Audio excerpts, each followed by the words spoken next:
আসসালামু আলাইকুম। আজকে আমি তুলার মতো নরম তুলতুলে একটা ডেজার্ট তৈরি করে দেখাবো। অনেক টেস্টি। প্রথমে এখানে একটা মালটা নিয়েছি। মালটা কেটে আমি রস বের করে নিচ্ছি।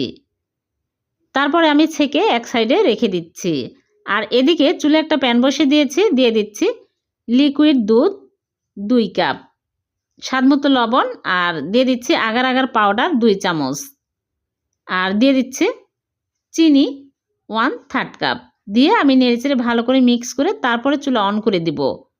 চুলা অন করে দিয়ে আমি নেড়েচেড়ে ঘন করে নেব। এরকম ঘন হয়ে আসলেই দিয়ে দিচ্ছি চুলা অফ করে মালটা রস। তারপরে অরেঞ্জ ফ্লেভার দিয়ে দিলাম সামান্য পরিমাণে, সুন্দর একটা ফ্লেভার পাওয়া যাবে।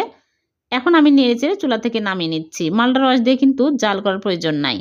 এখন আমি একটা মোল্ডে ঘি ব্রাশ করে নিয়ে ঢেলে নিলাম। তার উপরে আমি বাদাম কুচি দিয়ে আমি এইভাবে 10 মিনিট রেখে দিব। তারপরে